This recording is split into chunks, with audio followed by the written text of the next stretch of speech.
Boom! They knocked again. Dudley jerked awake. "Where's the cannon?" he said stupidly. There was a crash behind them and Uncle Vernon came skidding into the room. He was holding a rifle in his hands. Now they knew what had been in the long, thin package he had brought with them. "Who's there?" he shouted. "I warn you, I'm armed." There was a pause, then smash. The door was hit with such force that it swung clean off its hinges and with a deafening crash landed flat on the floor. A giant of a man was standing in the doorway. His face was almost completely hidden by his long shaggy mane of hair and a wild tangled beard. But you could make out his eyes, glinting like black beetles under all the hair. The giant squeezed his way into the hut, stooping so that his head just brushed the ceiling. He bent down, picked up the door, and fitted it easily back into its frame. The noise of the storm outside dropped a little, and he turned to look at them all. "Couldn't make us a cup of tea, could ye? It's not been an easy journey." He strode over to the sofa, where Dudley sat frozen with fear. "Budge up, you great lump," said the stranger. Dudley squeaked and ran to hide behind his mother, who was crouching, terrified behind Uncle Vernon.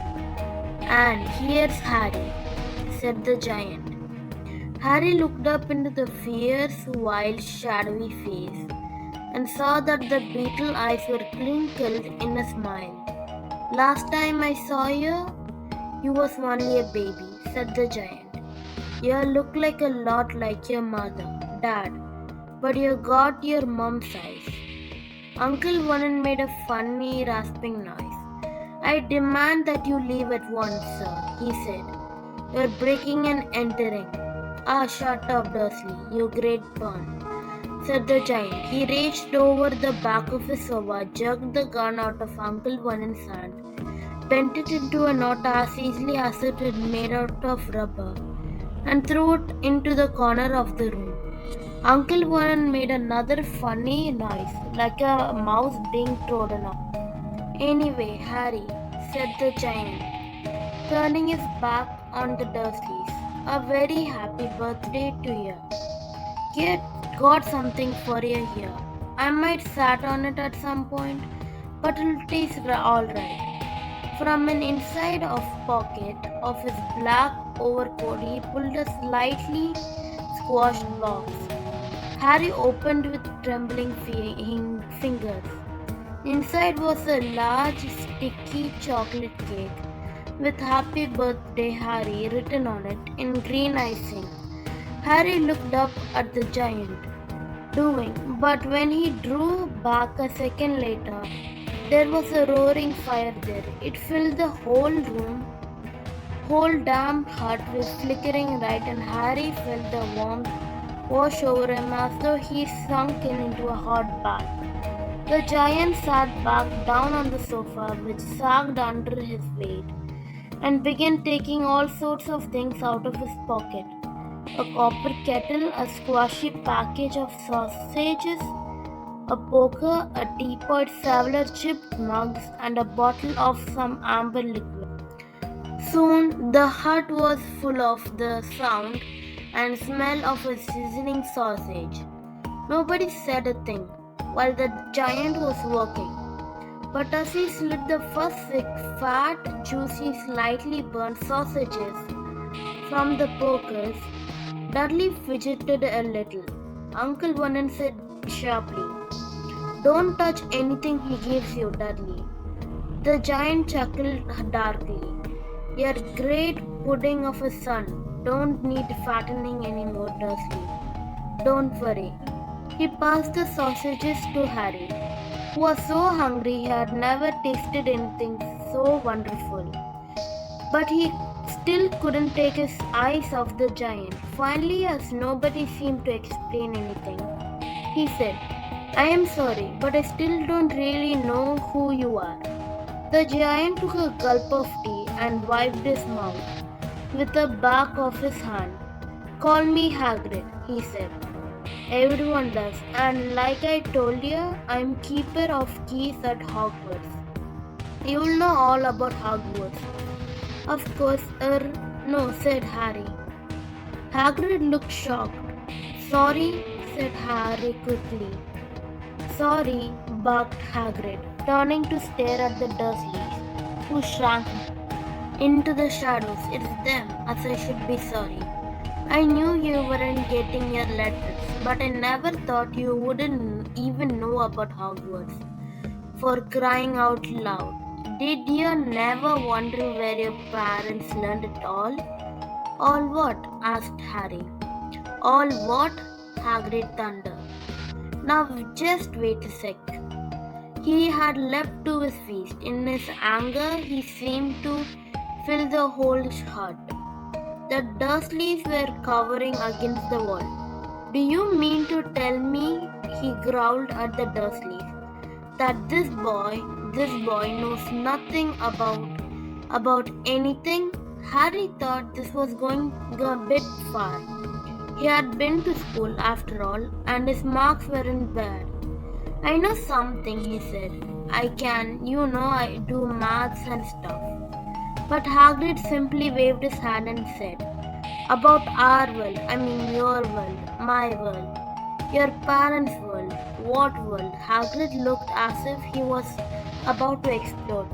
Dursley, he boomed. Uncle Vernon, who had gone very plain, whispered something that sounded like Mimble Wimble. Hagrid stared wildly at Harry. But you must know about your mum and dad, he said.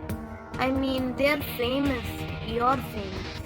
What? My mum and dad weren't famous. Were they? You don't know? You don't know? Hagrid ran his fingers through his hair, fixing Harry with a bewildered stare. You don't know what you are? He said finally. Uncle Vernon suddenly found his voice. Stop, he commanded. Stop right there, sir. I forbid you to tell anything to that boy. A braver man than Vernon Dursley should have quailed under the furious look Hagrid gave now. When Hagrid spoke, his every syllable trembled with rage. You never told him. You never told what was in the letter Dumbledore left for him. I was there. I saw Dumbledore leave it, Dursley, and you just have kept it from him all these years? Kept what from me? Said Harry eagerly. Stop! I forbid you! Yelled Uncle Vernon in panic. Aunt Pentuna gave a gasp of horror. Go boil your heads, both of you, said Hagrid. Harry, you're a witch. There was silence inside the hut. Only the sea and the whistling wind could be heard. I'm a what? Gasped Harry. A wizard, of course, said Hagrid, sitting back down on the sofa, which groaned and sank even lower. And a thumping good and I'd say, once you've been trained up a bit, with a mom and dad like yours, what else would you be? And I reckon it's about time you read your letter.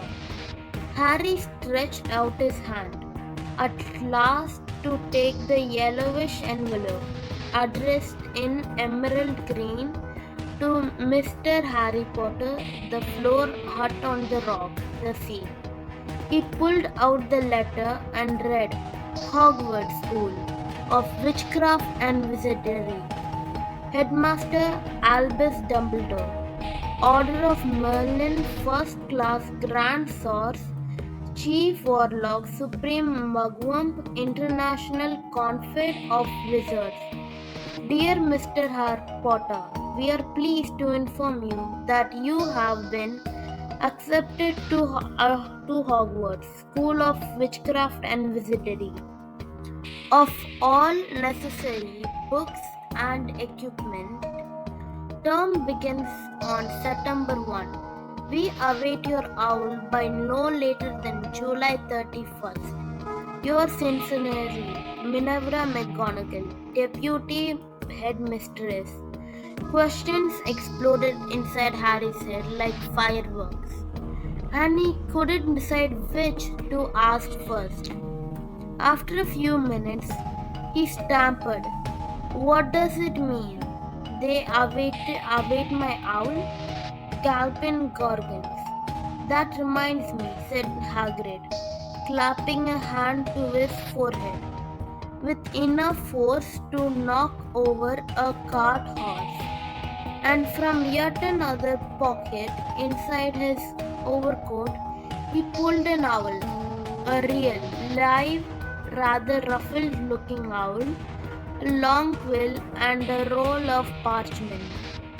With his tongue between his teeth, he scribbled a note that Harry could read upside down.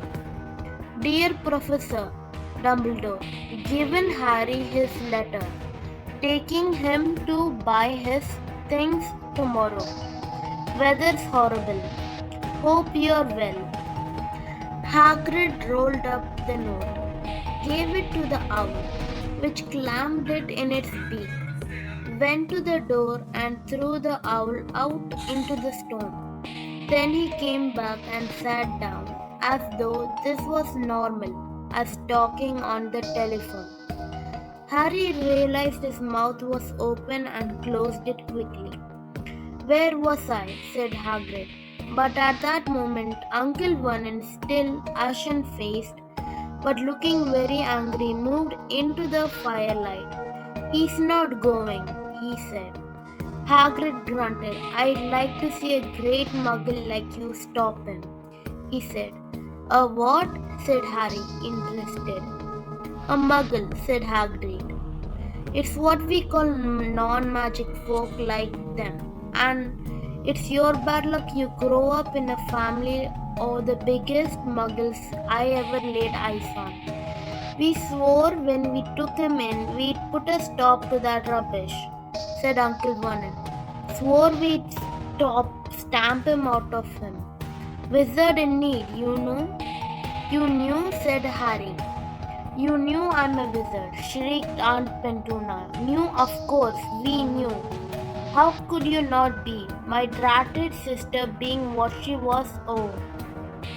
She got a letter, just like that, and disappeared off to that school, and came home every vacation with her pockets full of frog spawn, turning teacups into rats. I was the only one who saw her for what she was, a freak.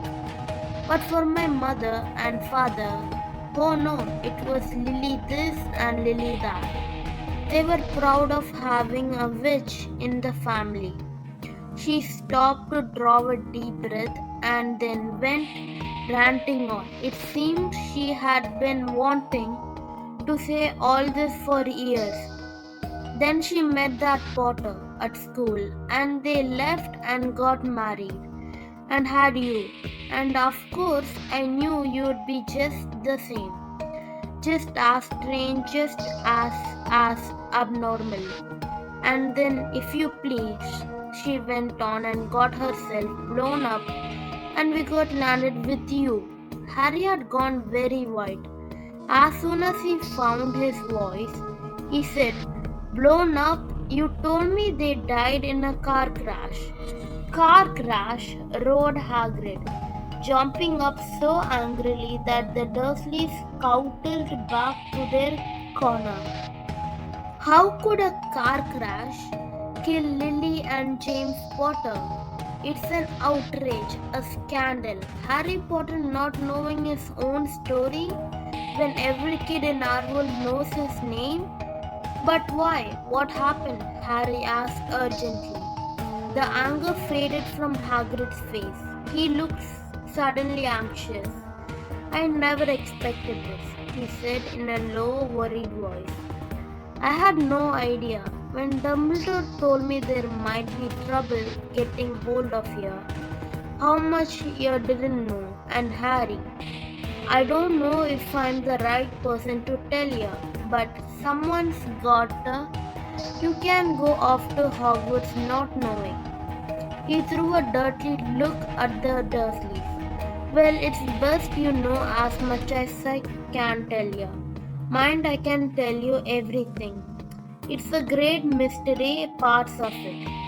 He sat down, stared into the fire for a few seconds, and then said, "It begins, I suppose, with a person called, but it's incredible you don't know his name.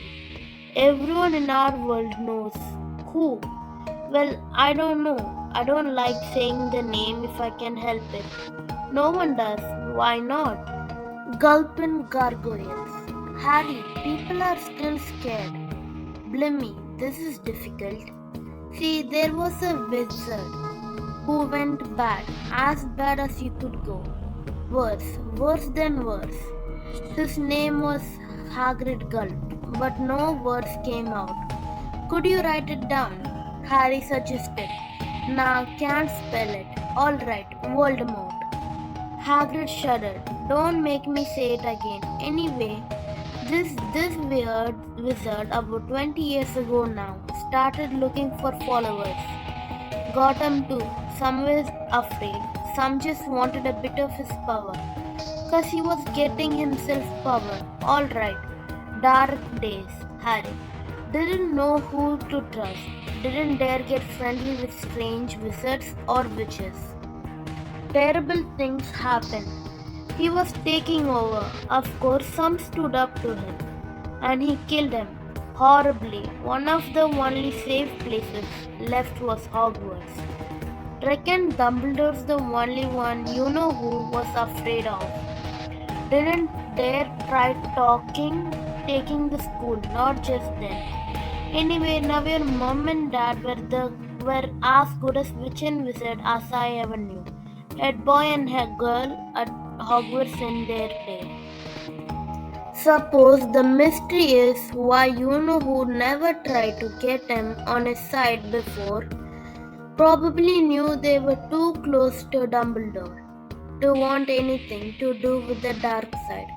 Maybe he thought he could persuade him. Maybe he just wanted him out of the way.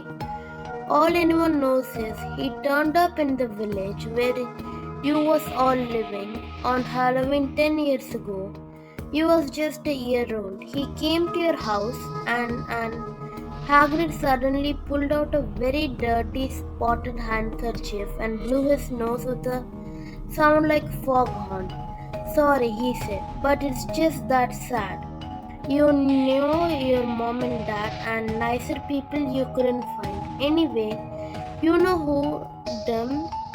And then this was the real mystery of the thing. He tried to, you too, wanted to make a clean job of it. I suppose, or maybe he just liked killing by then, but he couldn't do it. Never wondered how you got that mark on your forehead? That was no ordinary cut. That's why when your powerful evil curse touches you. Took care of your mom and dad, your house even, but it didn't work on you. And that's why you're famous, Harry. No one ever lived after he decided to kill you. Pervits. And you was only a baby, and you lived. Something very painful was going on in Harry's mind. As Hagrid's story came to close, he saw again the blinding flash of green light, more clearly than he had ever remembered it before. And he remembered something else for the first time in his life. A high, cold, cruel laugh. Hagrid was watching him sadly. "Took you from the ruined house myself, on Dumbledore's order.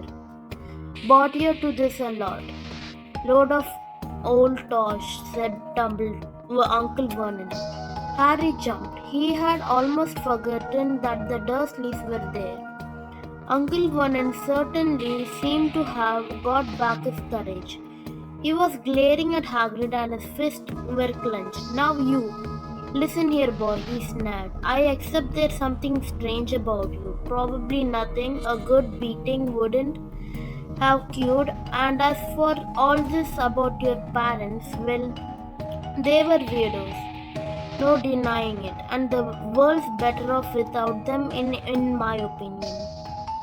Asked for all they got. Getting mixed up with these wizarding types, just what I expected. Always knew they'd come to a sticky end. But at that moment, Hagrid leapt from the sofa and drew out a battered pink umbrella from inside his coat. Pointing this at Uncle Vernon like a sword, he said, "I am warning you, Dursley, I am warning you. One more word, in danger of being speared on the end of an umbrella by a bearded giant." Uncle Vernon's courage failed again. He flattened himself against the wall and fell silent. "That's better," said Hagrid, breathing heavily and sitting back down on the sofa, which this time sagged right down to the floor. Harry, meanwhile, still had questions to ask, hundreds of them.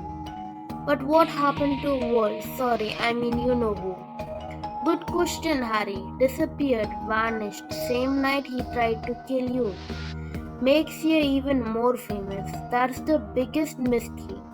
See, he was getting more and more powerful. Quietly goes, some say he died. Cold swap, in my opinion, don't know if he had enough human left in him to die. Some say he's still out there, bidding his time. Like, I don't know, I don't believe it. People who was on his side came to us. Some of them came out kinda trances. Don't reckon they would have done it if he was coming back. Most of us reckon he's still out there, somewhere but lost his powers, too weak to carry on.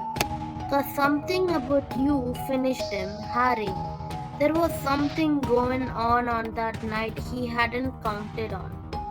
I don't know what it was, no one does, but something about you stumped him." "Alright," Hagrid looked at Harry with warmth and respect blazing in his eyes. But Harry, instead of feeling pleased and proud, felt quite sure there had been a horrible mistake. A wizard, him, how could he possibly be? He spent his life being clouted by Dudley and bullied by Aunt Pentuna and Uncle Vernon. If he really was a wizard, why hadn't they turned up into what he taught every time they tried to lock him in his cupboard? If he'd once defeated the greatest sorcerer in the world, how come Dudley had always been able to kick him around like a football? "Hagrid," he said quietly, "I think you have made a mistake. I don't think I can be a wizard." To his surprise, Hagrid chuckled. "Not a wizard, eh? Never made things happen when you was scared or angry?" Harry looked into the fire. Now he came to think about it. Every odd thing that had ever made his aunt and uncle furious with him had happened when Harry had been upset or angry, chased by Dudley's gang. He had somehow found himself out of their reach, dreading going to school with that ridiculous haircut. He'd managed to make it grow back. And the very last time Dudley had hit him, hadn't he got his revenge without even realizing he was doing it? Hadn't he set a boa constrictor on him?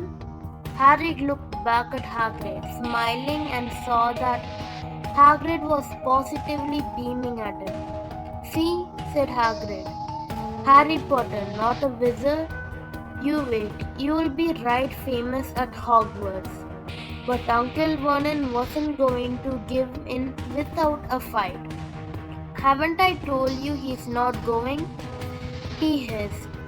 He's going to Stonewall High, and he will be grateful for it.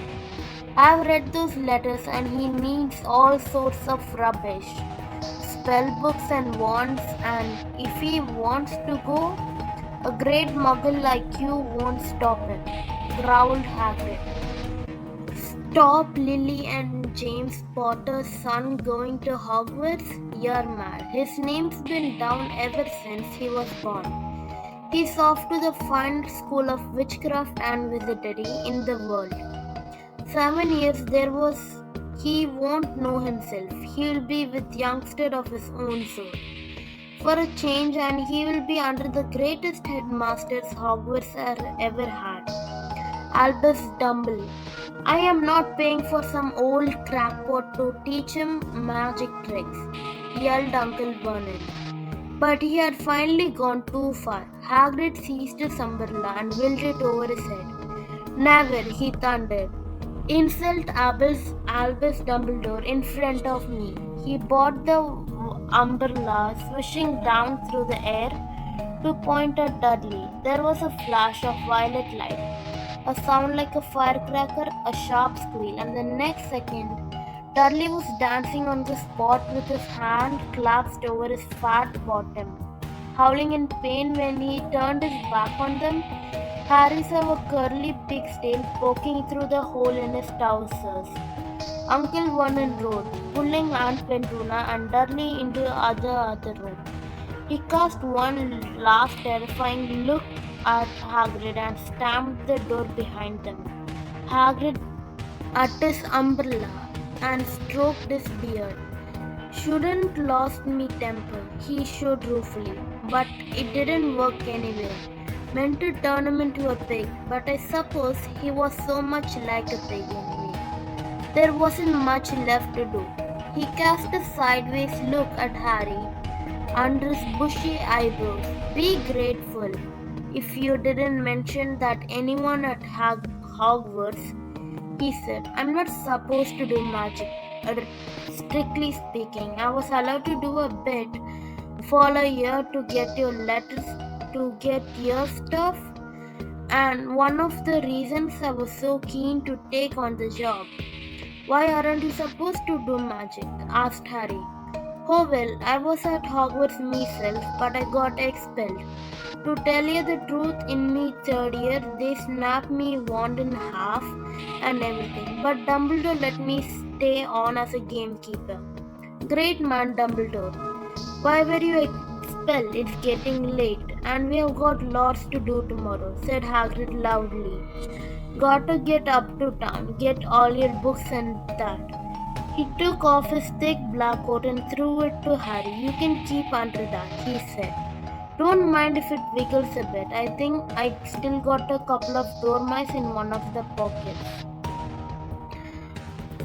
To watch the other chapters of Harry Potter, visit the YouTube channel The Bookway. Subscribe and like for more content.